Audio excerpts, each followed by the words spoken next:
Welcome to Film Strip, movie reviews presented by Continuous Play Podcast. These podcasts are spoiler-filled as we discuss the plots, characters, and themes of the films in review. All content used or discussed in these podcast episodes is the property of the respective owners and used under the Fair Use Act, Section 504, C2, Title 17.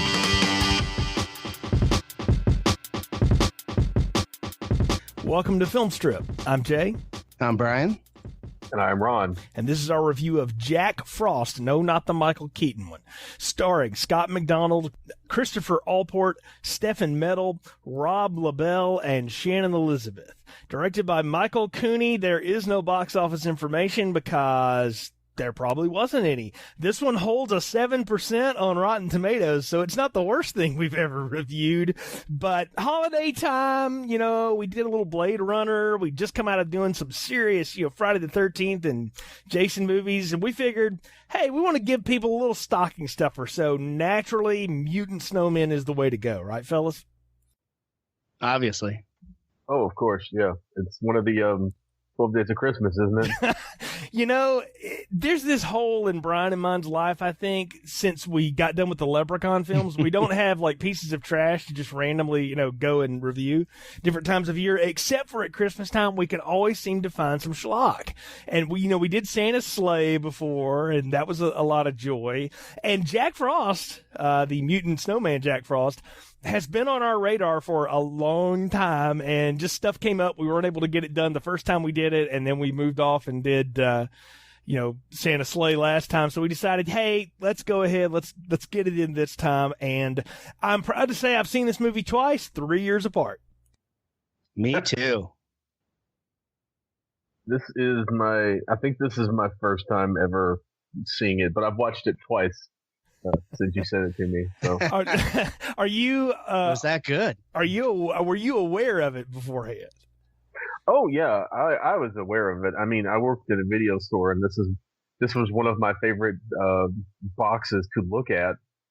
Yeah, it had the hologram on it, didn't it? It would change when you walked by. Yes, it had the hologram on it, and those always caught my eye for obvious reasons. But I never rented it out, so this is correcting the mistake 10 years or so in the making. You say that now, but yeah, you know what? I can lay all of this pretty much at Brian's feet because he's the one that said we got to do Jack Frost, and I just want to know how you were aware of this thing because you've only seen it as many times as I have, man. One cruel internet lookup. We were always looking for crap, and this one came up as crappy of crap.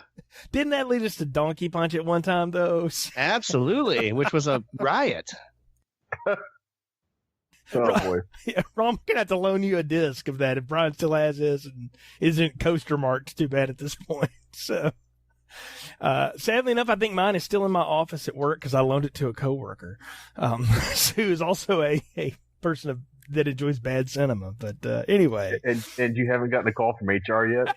The person no longer works there, so I guess the statute of limitations is let up. But so they got caught with it at work. Is it? No, that wasn't why the person decided to move on. Proper hardcore. Oh, that was classic. So that's it, folks. You got to dig in the archives. You had to subscribe to this podcast back before we really knew what we were doing to get that joke. So, but that is to say that we know what we're doing now. But anyway, I guess we need to get into Jack Frost. So I'm gonna put it out to Brian here to do the plot summary and tell us what in the world this movie is about, and then we can talk about it here. This movie takes place in the fictional town of Snowman, great name, where, on a week before Christmas, a truck carrying a serial killer, Jack Frost, to his execution crashes into a genetics truck. The genetic material causes Jack's body to mutate and fuse together with the snow on the ground. Jack is presumed dead, and his body melts away. However, he comes back as a killer snowman and takes revenge on the man who finally caught him, Sheriff Sam Tyler. The snowman kills several people, including 2 agents on his trail, before the sheriff throws him in a truck bed full of, get this, antifreeze, which melts Jack and allows the town folks to bottle him up and bury him in the ground. but not before Dun, he dun, glows dun. again underground. Yeah, because the antifreeze in the ground, that's a good idea. But Always, right? I guess Snowman's got other problems at this point. They got to hide mass murder from the world. I think I knew right from the get-go what I was in for. When we get this state execution transfer vehicle, which, by the way, my understanding of death row is that they don't like just jockey you around the state. Once they kind of get you where you are, they really just throw you in a dungeon and wait to kill you. They're not going to move you around, for this moment. They might move you around the prison, but they're not moving you down the street, It's called the lawn walk, not the lawn drive. Yeah. So they give us this whole backstory of this guy. He killed, 40 people over a number of years, over several states. I mean, he's like the most recognized serial killer known to man. I mean, this guy's racked up a body count. It's pretty impressive. And the fact that they take no more precaution other than to handcuff him up in a truck on a snowy night, I'm like, well, all of you deserve to die. And that's exactly what happened. So I knew what I was getting from the first line of Scott McDonald here, who plays, I guess, the human forms of Jack Frost. I don't know if he's in that big puffy suit. We're going to talk about that in a second.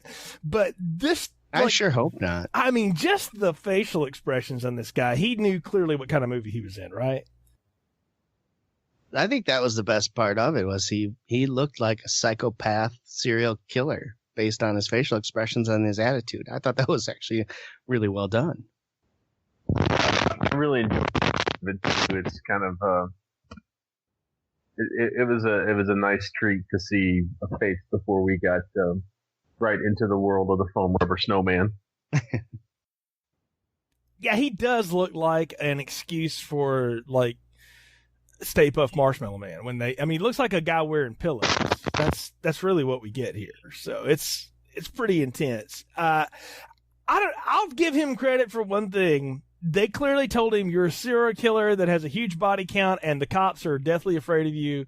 And so he's like, I'll just play the most deranged person ever. And it's pretty well what we get out of him. I mean, he acts like he's off his rocker the whole time. And I guess for better or worse, it works. I mean, look, if we're going into this, I'm going to have to go into the fact that we're going to get a mutant killer snowman. I didn't know there was mutant killer snowman. I didn't know we were going to get, Jurassic Park level genetics lessons here. Maybe not Jurassic Park, maybe The Lost World, genetics lessons here to get this. I didn't know how all this came about. I thought lightning strikes, Frankenstein's piss, a dog, something, something will get him into mutant snowman land. But no, they have a car wreck that I can say is pretty impressive. The tanker from the genetic material colliding with the prison truck is pretty impressive when it blows loose, and he gives that whole "oh, this is gonna hurt" line there as the water sprays on him in the night cold. I just don't know if I've ever seen a truck full of genetic soup before in any movie. Yeah, what was it? I don't think it's supposed to be genetic. It's supposed to be a genetic modifying agent. So it's like they sprayed it down with some goo some kind of acid. Mm-hmm. And it was super hot, apparently. I think the last time I saw something like this was when we did Toxic Avenger. Yeah. I'm so glad you brought that up, because I had feeling here that these people have seen Toxic Avenger, smoked a few joints, and said, "Wouldn't it be cool if he was in the snow?" Because I feel like that's this entire movie's template. And then they got all their inspiration for the creature design from the lesser works of Charles Band. You're not going Puppet Master there, are you? No, I'm going Ginger Dead Man.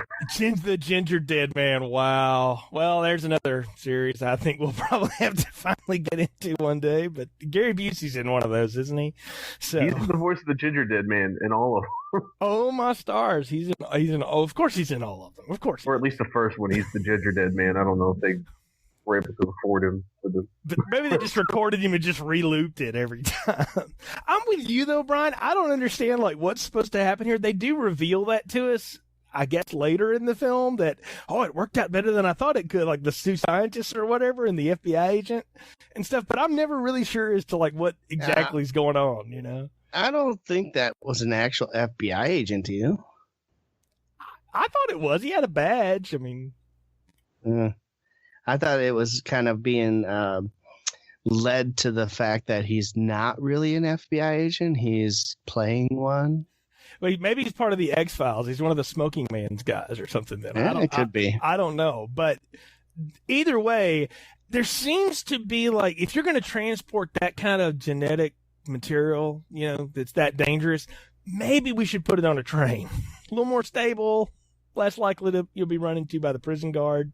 Just saying. Not on a snowstorm night. Trains run in the tracks snow. get slippery. Trains run in the snow. So they just don't run wide open. Yeah, but anyway, so I like, though, I will say that the effect here of him fusing with the snow, it's as bad as you think it could be, but it actually fits. Like if that had looked good, I would have been disappointed. I'm kind of glad that it does look kind of like he just sort of, it's like they have a mannequin and they do the Raiders of the Lost Ark meltdown on one and throw him in some fake snow, right? Some really fake snow. Yeah. Yeah, I'm gonna have to rely on Brian's knowledge of snow here because you live in a place that might get it. It just started raining again, and we're in December here where I live in the South, so I won't see snow this year. Ron, Louisville gets snow I guess every now and then. You guys get some snow. We get snow pretty reliably every year. We're far north enough where we get snow regularly, but far south enough where we have absolutely no idea how to handle it. So. Perfect. So you get the best of both worlds. Meanwhile, Brian shovels 12 feet of it out of his way on his way to work every day. So snowed last night. Yeah. So okay. So I was going to ask. I mean, I'm assuming this is all fake snow anyway. And how do you tell the difference in fake and real snow? Because I'm not around it enough to know. Well, I'll tell you what, it doesn't look like they're all jagged, sharp pieces of snow every time you put something on. That's for one. It doesn't look like it's cotton. Snow is very smooth. So your snowmen, it'd be like taking a baseball and blowing it up. That's how smooth the snow can be. The snow they had looked like you were... I don't know how you put it. It was just unbelievably stupid. It was almost like I'm tearing a pillow open and throwing everything out of it.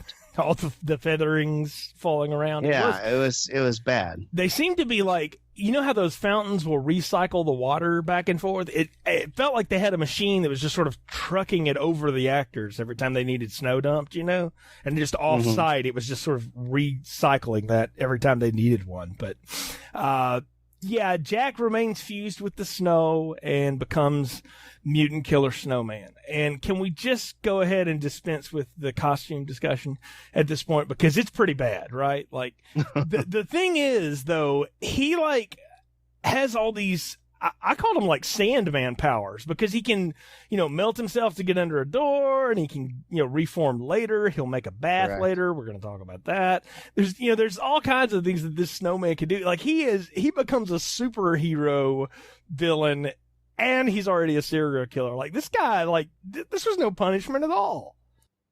Well, it's like he turns into water, not snow. And then because of the apparent cold temperature, he can then become a snow.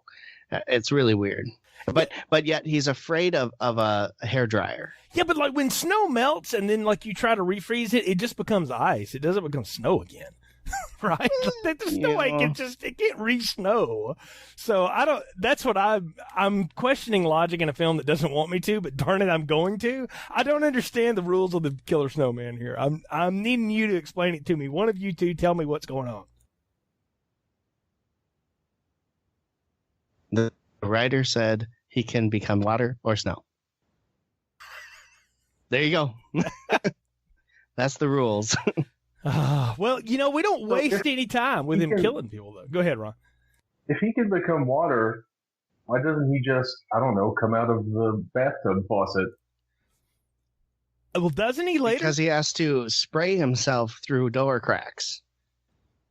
Because he can't just leak through the door crack. He has to actually spray himself through. See, yeah, that kills the whole ninja vibe. Because, if he could just leak, that would be, a little less conspicuous while Shannon Elizabeth is undressing to get into the tub. We'll get to that, though. We got to talk about the kills here, though, because we see, evidence of him killing people early on, and he bends people backward to freeze ray them to death. He Dr. Freezes a couple of people, so we get the coroner, which I don't know about you guys and what y'all know about, your investigative murder porn, but all of mine has taught me that the autopsy is not done on the site. They just take everything back to the lab to investigate it. So the fact that the coroner's bending around the dead guy in the rocking chair the next day was kind of humorous because I'm like, the whole scene is contaminated at this point. You have no idea what you're doing. But it does look like they just pulled that guy like he was working craft services, and they're like, come over here and be the doctor. You got glasses. You look smart. Well, I think in a small town, the coroner probably does do something like that. But also, they usually have forensic scientists on scene to kind of determine that. And the cops, if you ever watch the show 48 Hours, yes. They'll show you that the cops, they do that investigation right on the scene. Okay. So it does happen that way. I have a friend who works for the state police, and his job is to drive around a big van or a big panel truck full of scientific equipment. So if they find some mystery powder at a crime scene, he shows up and tests the powder to tell them that it's drugs. Okay, so they actually can do that on site then. Okay, so there's some realism. I don't think there's a lot of sawing dead bodies into pieces or anything in the real world, though. Yeah, that was a little off-putting, to say the least, about the way that went down. I do have to say, though, that the coroner was brilliant in this movie. Just his awe of how everything was being done. When the guy gets the axe shoved down his throat, he's like, that had to come with a lot of force just to make it go down the throat like it did. It's unbelievable. No shit, Sherlock. Yeah, it was so good, though. He was just awesome. Well, we got to talk about the kid that gets killed before him. The bully that gets beheaded by the sleigh. That was, yeah. I actually thought they're not going to do it. And the funny thing about it is, okay, so Ron, you and I are both fans of the film Sinister, right? And anybody that's seen Sinister, spoiler alert, there's a great lawnmower scene that cuts away at the very last possible second where it's about to hit somebody's head. Better than head. Leprechaun? Oh, way better. And it's makes you jump out of your seat. Still to this day, I know it's coming and it makes me jump. Okay, so they do the same kind of gag here, right? Where the sleigh is coming at the kid's head, but it hits him mid-temple, and then we see a head just fly to the distance. And I wrote down, I was like, well, that's the best kill in the whole film already. They've blown it right out of the gate, and I think it is. I still think it holds up. I don't know. I like the axe shoved down the throat. To the a-hole dad, exactly the typical. Here's the thing, Jay. Yeah. The people that are getting killed here, the bully, you were happy about that. Yeah. The dad, loved that. Right? You're getting 2 kills right off the bat that you're like, yeah, good, get rid of that fucker, And they do, and you're like, sweet, and let's kill some more people that suck. And unfortunately, they kill the poor, downtrodden wife whose basically life has been drained of her whole self-being. But, other than that, we don't know anything about the first guy who gets killed, but the next 2 kind of deserved it. So the kill pattern in this is the same as Halloween Curse of Michael Myers, because that's what he does in that movie too, is kill all the people that you hate and the wife who's had her life drained from her. So. There you go. Well, the fact that they call the first guy Old Man Harper suggests to me that he's not I don't know of many popular people who are called Old Man whatever, no matter how old they are. Yeah, he probably shuts his lights off at Halloween. Or what about Old Ben Kenobi? Hey, he was a creepy old dude that they didn't want Luke messing around with. Okay, he had a reputation. He was a wizard. So I told you to forget it. Drink your blue milk. But yeah, no, you're right, Ron. We've got all these people that it seems like no one will miss, right? Like, do the bullies' parents ever show up looking for their kid? Did you want the store owner to get axed? Because I did. Oh, definitely. You know what he looked like? He looked like his brother was also the store owner in Silent Night, Deadly Night, if y'all have ever seen that. You know, this was sort of the competing store, right, Ron? Of course I've seen Silent Night, Deadly Night. Yes. He looks like the sleazy store owner from Silent Night, Deadly Night. The only thing that was missing were those creepy Christmas carols in that movie, which we didn't get any of in this. I guess they couldn't find They were time. too busy building too much money. snowmans for the contest. This is true. Yeah. This movie didn't have enough money to buy the rights to A Christmas Carol. No, but I will say this, though. Sally, the mom getting killed with the Christmas tree lights and the glass ornaments in the face was pretty brutal because, I've always wondered about the safety of the glass ornaments. They're not very safe. I think that's why I stepped on one the other day, and let's just say that was not fun. Were you doing like a John McClane in Die Hard at that point? No, I had one that escaped the box. We haven't gotten them up on the tree yet, and it was dark, and I just kind of went crunch, and it really didn't feel good. No, I didn't mean you were fighting terrorists off in your home. I mean, did you feel I know like what you John meant. McClane in your? I was hoping you weren't having a shootout up there, but I'm glad you're here. So obviously you survived. So I won. You threw Hans off your 12-foot ceiling, but or whatever. And he slow-mowed down with that awesome face. Yeah. I have a question for you guys, though. How in the hell can these Barney Fives tell that this substance can freeze and unfreeze itself? Like, what did they use to deduce that? That seems to be like that was fed the to them puddle from the footprint, remember? Is that what it was? How does that tell them that? Because he was though? using his little gadget, like Ghostbuster gadget on it, and he puts it in the little footprint, and he finds out that that substance is Jack Frost, and that he can leave behind water and all that. And I don't know. I assume he knows what his thing can do. Are we talking about the scientist that looks disturbingly like Tony Hale? Yes, That's the one. That guy. Yeah. I for real thought the Stone, Rob LaBelle was Tony Hale, Buster Bluth from Arrested Development. I thought it was him, like with some extra hair, like before he lost all his hair. Look, I'm pretty sure that the agent and the cops are the models for the cops on South Park, if you've ever seen it. Like I think they are supposed to be the detectives, like they're the mayor and my ass, and those guys. I swear it's these people. Like and this is like the dad from Invaders from Mars is our lead sheriff here, Sheriff Tyler, right? I mean What a joke he is. Well, but he's the hero. That's well, the yeah, thing. you knew that when he walked into the emergency shelter at the church, and everyone started clapping for him for no fucking reason. Got murders. Oh, hey, it's the sheriff! Yay! Well, they clapped for the nice sheriff work, last. sheriff. They did last time in Keep us Santa's safe. sleigh for the same reason, and that at least that priest wasn't, hitting up a piece on the side. That priest in Santa's sleigh, let's just say he knew what was going on in that town. Because he was doing heavily. He was doing most of it. So we get the deputy gets backed over with his own car by the killer snowman, which that was funny to watch that puffy thing try to drive, so, which was well done. I mean, they're blowing through it here. I mean, it's here's the thing that I don't I don't know. I'm wondering, what do they think the sheriff can actually do, like, for them at this point? I guess he's the killer. I guess he's They don't know it's Jack Frost yet. No, they don't figure that out until much later. But this guy caught that had to be like a mistake, right? Did they ever come out and say how he caught Frost? Because I'd missed it if they did. He must have. Yeah, he got lucky. Basically, He got him on a traffic stop. yeah. So Jack Frost was so he Timothy McVeigh'd him pretty much. That's what you're saying. Yeah, don't you remember that scene? I He's telling him to lay down on the ground because he wanted his wallet, and the guy wanted to go back to the car. And then Jack Frost starts mouthing off to him. That's right. We get that great flash. That's how it happened. So he caught him. So Frost was on the run until then. Wow. Yeah, so the sheriff accidentally catches Super Ted Bundy.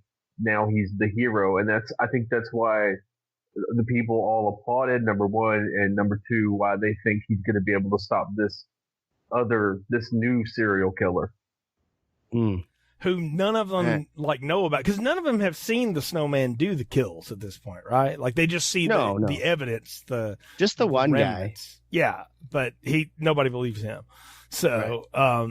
The dumb kid, the dumb kid who I kept waiting for him to die. You know, I thought that was I'm just glad the cop didn't eat that shit that he gave him. Antifreeze in your fucking cookie mix or whatever you're making? Gross. That's like a slow, long, painful way to kill somebody. I saw that 48 hours. That takes years. So, I mean, that's, if you accelerate that plan, you blow your cover. That's how that goes. So, I love how Jill's brother dies, and she is horny as hell. Into that. She obviously cares, right? I mean, really. But, look at that family, right? Yeah, they're pretty messed up. Her brother is a dickhead bully. Her dad is an asshole. And her mom is basically a shell of a person. Oh, all she has is her hormones and her boyfriend. And all she needed was a webcam. And we would have been right back in American. This had to be like. This is way before that because she was going by her actual real name. Can we talk about how Shannon Elizabeth has looked like she's 35 years old her entire life? Yes. How is that? Is she made out of the same genetic material as the snowman? Because she never changes. That's fine with me. I'm not complaining about it. With it. But I want to know. But Ron's right. She's never at once looked like she was 18, which she's played 24 times.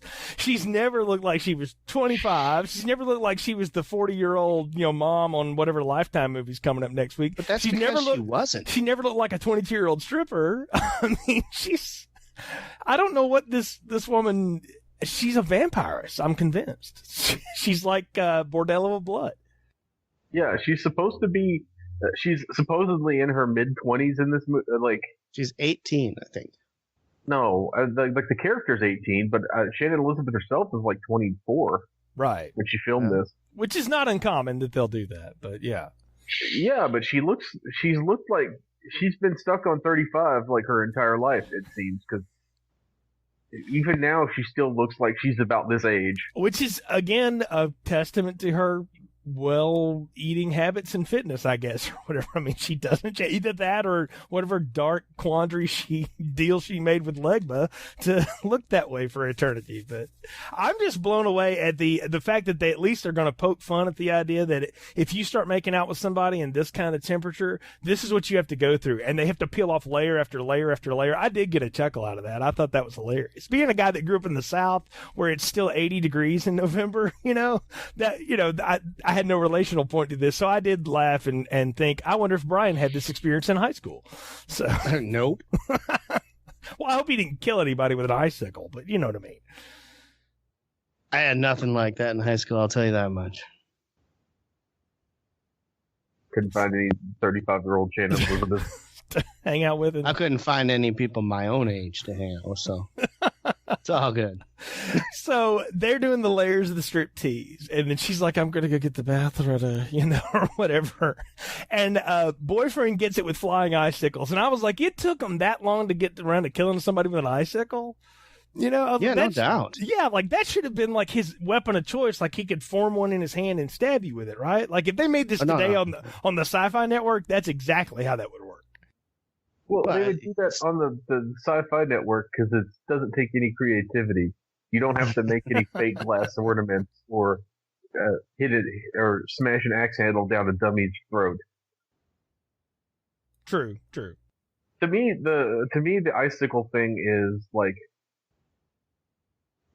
lazy. I liked it better when they had to make that puppet mannequin suit look like it was carrying a weapon. That was, what I want is like that dumb mitten hand wrapped around like an axe handle. So you wanted it to go the full camp, but not be able to do the superpowers. Yeah, he doesn't need like superpowered sickle stabbings. I mean, maybe you save that for like your big finale as like a surprise weapon. Um, or you like introduce it in the very beginning and have him stick with it. But to me, it's like if Chucky could somehow randomly like create like plastic shivs out of his body. So if Chucky became the T-1000, then. Yeah, exactly. Yeah, okay. Well, see, because I kind of thought that's what they would go with here, is that he would be Terminator 2 style in it throughout this film. But he doesn't. He does go for the most elaborate kill of all time when he takes out Shannon Elizabeth here, though. Can we talk about this? Okay, so beyond the you fact call that elaborate? Okay, yes, because let me just lay it out here, okay? So she's pouring a bath and getting undressed some more, and he like waters himself through the door somehow and gets in the tub, and I'm like, wouldn't that tub be ice cold because he just it was, down? don't you remember? Well, yeah, but like not like to the point that she could not lay in it like that. I mean, she like maybe he can regulate his temperature too. I don't know, but they kind of explained it away by having her say she yells something like, "Billy, don't dump cold water in the tub." So I assumed it was like taking a big cup of like ice water and then dumping it in someone's bathtub. Like they would notice it, but it wouldn't be so cold that, by the time she notices how cold it is, she's already getting carroted to death. All I know is that they pull out the Nightmare on Elm Street 1 gag with that carrot popping up out of nowhere there. And I already know, I'm like, oh, we're about to go into a real bad place. And I remember distinctly texting Brian and asking you, where's that carrot? Oh, never mind. Does he screw her to death as a snowman against the wall? Because that is... With his nose. With his carrot dick nose. No. I think the carrot went to a really good place. I just don't think she was, she was for it. I mean, he like has frozen her limbs to her to where she's basically, appended to him at this point, and then he just banks her into the wall while, running off chamois lines, which are terrible and not worth repeating here. But yeah, I did enjoy the novelty of her having like her arms frozen in his body like they were. That was a smart. That's why I say this is the most elaborate kill. Like he goes through extremes to take her out. And let's talk about one thing in this scene, right? You mentioned the arms through the snow frozen in there, right? And he's banging her away, and her arms are going back and forth like she's waving outside a window. Okay, so the cop that sees her is meant to go get everybody and bring them back into town. So if he notices that there's a hand waving at him in a window, isn't he supposed to go in there and be like, you need to come to the church? But instead of being like, oh, okay, they're okay, they're fine. Well, but it's also, they're in the sheriff's house. Well, still. So maybe he just thinks, the sheriff came to get something from his house and is waving. Maybe.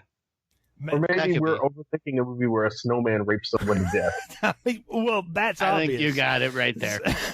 I think that's completely obvious. I took it as he was like, oh, she's a little busy right now. So he just kind of, her boyfriend and her, that's what he thought that was, because he's not going to go interrupt that. That's not his job. I'm pretty sure he didn't know what was going on. It just looked like a hand was waving in the window. I'm pretty sure he wasn't thinking they were getting it on. He has this sheepish look that's not on even his face. That's not her house or the I didn't boyfriend's get to house. see his face. He just waved and left. Well, okay. I took it as he saw what they were doing and was like, okay, excuse me, y'all have a good night. And just went on back. He was naive. Well, you gotta remember, you got the naive cop, you got the cop that has no soul, and then you got the idiot sheriff. Right. And they're all about to get attacked. They're all about to get attacked, though, because conventional weapons are useless against this snowman, though they continue to use them. Let's shoot this massive Men in Black gun that I have in the back of my car. Where the hell did he get that? That's what I want to know. Like you said, he's in the Men in Black. I mean, is fancy weapons. Yeah, is there I guess that's like a movie tradition you have to have if you've got like a big .44 Magnum, you have to have a scope on it for some reason.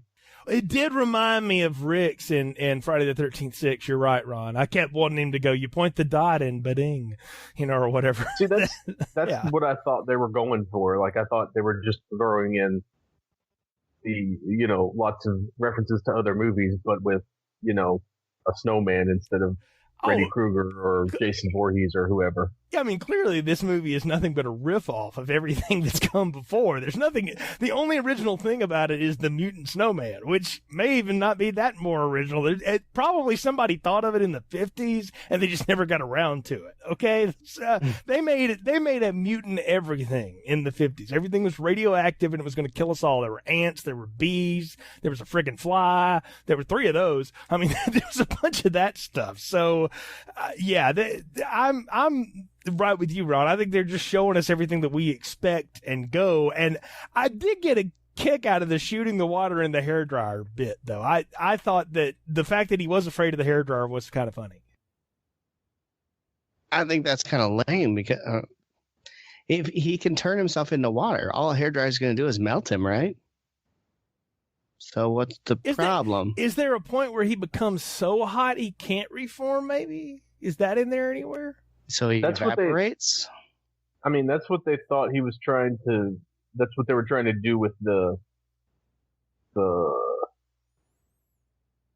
boiler? Furnace. Yeah, the boiler, yes. Yeah, because when they blow the building up, all it does is rearrange the snowman. Well, and he's basically, I don't know if they're trying to make him evaporate, which would take a lot more than just a hairdryer, but it proves that doesn't help because they throw him in the boiler and all he does is come out as steam, right? And reforms himself. That again was that Terminator 2 moment where, hasta la vista, baby, and then 5 minutes later, oh shit, he's right back. So I was like, well, they're just doing that gag. Okay, I'm there. And but the fact that they go and get like multiple hair dryers and you have these grown people running around a set with hair dryers and extension cords to drive him back to the furnace, and it still doesn't kill him. I'm like, man, they've set this up like the finale is going to have to be something else. And the antifreeze, the antifreeze oatmeal just wasn't it. Now we'll get to that in a second, but before that happens, they kill Agent Stone and Manners. They take them out pretty quick. Thank goodness. Yeah, I thought they were going to get to live. They lasted that long. Again, rooting for people to die. Yay. These guys were so stupid. I mean, they come in as the typical, it's our case now. You're off it, sheriff, blah, blah, blah. And then, of course, they need the sheriff and blah, blah, blah. Again, playing all the tropes here. But their deaths were, again, cheered. So I find myself, cheering for the snowman. Cheered by who? Did you watch this in a theater with people? Because I can't imagine. They were cheered by me. Okay. So, I count for theater. Okay. Because I'm going to say, I don't know that anybody was begging for them to die. I don't know, Ron, you settle the argument here. Where were you on the side of Stone and Manners? I liked Manners, and I didn't think he was going to, and I figured he was going to die, because I did kind of like him. At least once the movie got going and him and the sheriff kind of found a nice agreement. I assumed Stone wasn't going to die because that's the kind of weaselly little functionary character that sometimes makes it through to the end of the movie, mostly by hiding. Right. Yeah, I thought he would drive away and go Sheriff, I hope I don't see you again, but I was never here, or something crappy like that, and walk off with smoke. Leave with a trunk full of antifreeze. Yes, exactly. That's what should have happened. I really thought he was going to get out of it, but no, they kill them both, and then they do get the idea of we'll throw the snowman into the antifreeze. And I made a note to myself that it is now the 3rd time that they've told do you know how to tell the difference between a snowman and a snow woman joke? 3 times. God, yeah. 3 times they lay that one on us. And they have to get it at the end. And I'm like, we don't get anything cool. No hasta la vista, no yippee-ki-yay. It's, what's the difference between a snowman and a snow woman? Snowballs. This the cheesiest 5th grade joke ever. No, I have a question. When the snowman gets hit with the antifreeze oatmeal, does his face not start to look like flesh instead of snow? Okay. Yes. good. I thought it was just me. No, Nope. you're right. And I think it was meant to, but yeah. Yeah, So I is guess. is it like a Charles Lee Ray situation where he's got to get out of the body of that snowman, or is he going to become a snow humanoid? That's what I was wondering. Like, did he need to do some Damballa and transfer, or was he always going to be a mutant snowman now? Obviously, he is. Cause Well, he you comes back remember with the guy, sequel, but the scientist guy told him, he said, I can help you get back to your human form, right? And Right. Jack said, why would I want to do that? I'm having so much fun. right, which was So, never Chucky's thing until like 4 movies in, because he was always Well, trying to get out just- of the body. Yeah, That's a great impression. that is. Thank Yeah, it's actually better than the performance. I'm gonna say. I was like, Brian, you worked on that. That was good. So you could do Jack Frost 3 that never got There we made. go. Let's do it. So they never got made. But no, they do the antifreeze oatmeal, and then they throw him in the trunk of the truck with antifreeze, and then they bottle him up and bury it underground. And I love, like, they're like, we're not going to talk to anybody about this. Like, how are you going to explain that half your town's dead? So then, because somebody's going to ask, the insurance adjuster, somebody. Well, what I want to know is, as they're finally burying him, the cavalry shows up, right? What did they tell him? Right, yeah, because they've been radioing for What do they help say? forever, and it's Too like, late. what do we say? Yeah, I don't know. Maybe What are you burying there, guys? Maybe- Nothing. maybe the same thing that the Haddonfield police told the cavalry when they showed up at the end of part 4. I don't know. What do you say? We never see, so no idea. But drowned in antifreeze. But of course, we get that great sting at the end. He starts to bubble up again, and I'm like, so what do? They just bottle him up? Now he's just in parts. He's like the judge. We got to reassemble him. How's this going to work? Or is he just going to seep into the ground and 40 years later reemerge? And maybe as a dirt monster. Well, you gotta understand. You gotta think that those antifreeze cases with whatever toxic material he's made of are probably gonna deteriorate after some time. A couple of millennia, yeah. Millennia. Yeah, I mean, really. That's So- what the environmentalists want you to think. Well, I mean, back like 2,000 years in the future in an Jason X type of situation. hey, now that would, if that's where the sequel goes, I will clap for this. It does, though. So he does get a line, though. I did write it down. Is that, what are we going to tell him? We'll tell him it's too late. I'm like, well, that's perfect. So that was And then he terrible throws idea. the ceremonial dirt on the grave. I know, right? It's all, they just needed Stephen King there to do the ceremony, and it would have been complete. But as it were.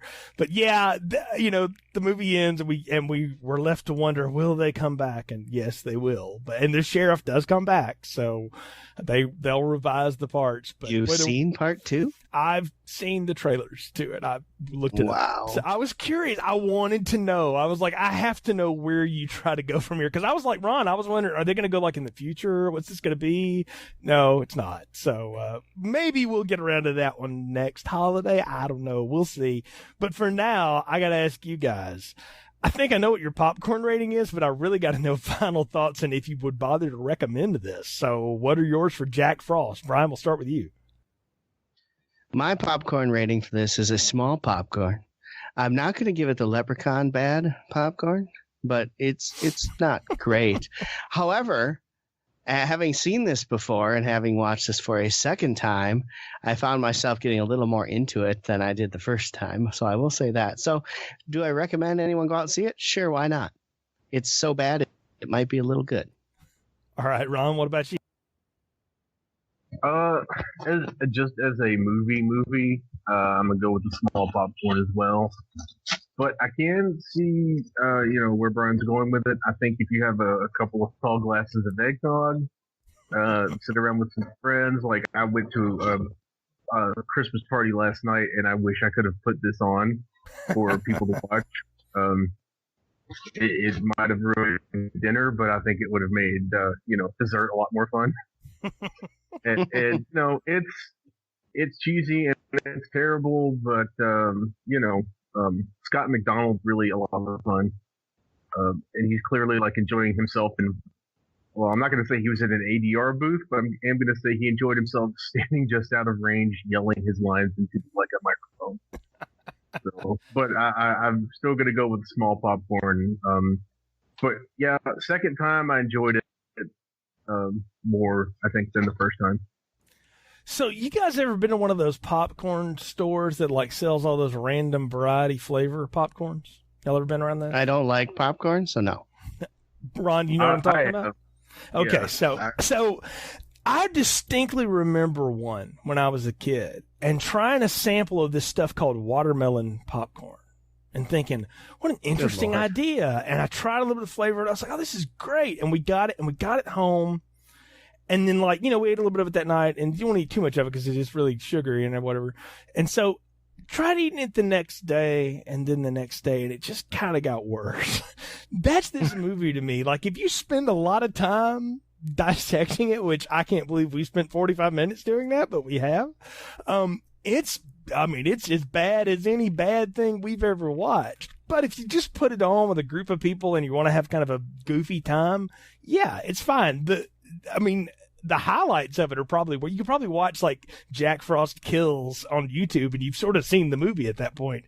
I think you get it. It's definitely small popcorn. There can be fun had in it, but I don't think it can be fun had by yourself. I think you've got to have other people around because I don't know that this works. This doesn't work at all. I mean, it's a narratively stupid thing, but there's something here. So yeah, it's probably worth peeping into if, again, you're into bad movies and like things that fail spectacularly and stuff like that. Yeah, this is it. And I'll echo what Ron says. Scott McDonald really does sell the film because I think he realizes what kind of movies he's in and doesn't care and just goes with it. And I can appreciate that in a bad movie if somebody's going to give me that kind of performance. So yeah, small popcorn, and I'd say give it a look if you're into bad movies for sure. But now, like, if you really hold like Christmas as this sanctful thing and all that kind of stuff, you're going to be highly offended by everything on the screen. So you should just be warned going in that I hope we've spoiled it for you. I hope you haven't just watched it and then listened to us try to explain it to you, because I don't know that we made any difference in it. But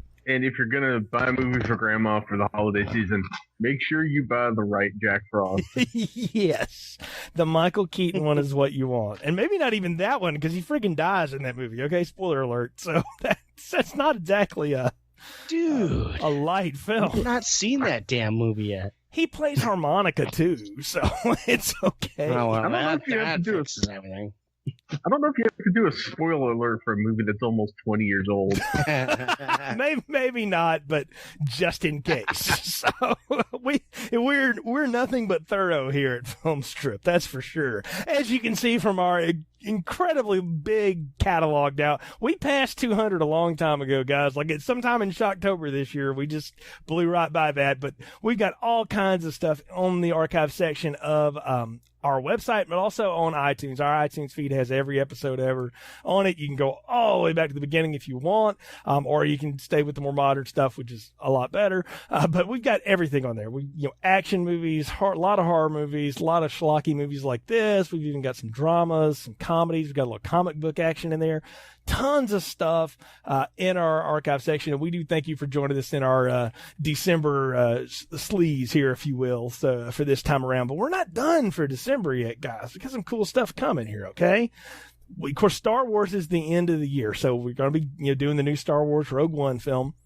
But Nick and I have decided to do a double team on the Christmas movies this year. He's brought Krampus to me, which came out in 2015. I didn't see, but I understand is pretty impressive. So have either of you seen it? I've heard good things.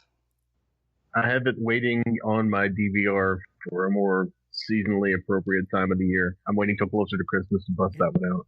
Well, I am looking forward to it as well. So that'll be a fun one to go. I think they're making a sequel to it even. So we'll be back to talk about that. Krampus Unleashed. Yeah, is that what it's called? That is what it's called. It was supposed to be out this year. That sounds like a WWE thing waiting to happen. Like, really? So, no, that's WCW, because that's totally the Christmas creature. You are correct. Krampus Unleashed was released November 1st, Okay, so it's actually already out there, so I'm behind. Well, I'm clearly behind because I didn't see the last one, but we'll be doing just the first one this year, and then if it's worth it, we may go back and do the other one sometime. But should be fun again. And then, man, 2017, fellas, is shaping up to be a lot of fun. More on that in coming episodes. We'll tell you all what we're planning on doing. But needless to say, we will be the three of us will be teaming up a few times, but we've got some other things where we're all split apart doing stuff too. Again, we thank you for your support. If you like the show, do leave us a review on iTunes. It helps other people find it, and we will talk to you next time. So for Brian and Ron, I'm Jay. Thanks for listening to Film Strip. Thank you for listening to Film Strip. You can find more episodes on our website, continuousplaypodcast.com/movies. Please leave us a positive review on iTunes and link up with us on Facebook. The Film Strip theme music is produced and performed by Frozen Lake 121.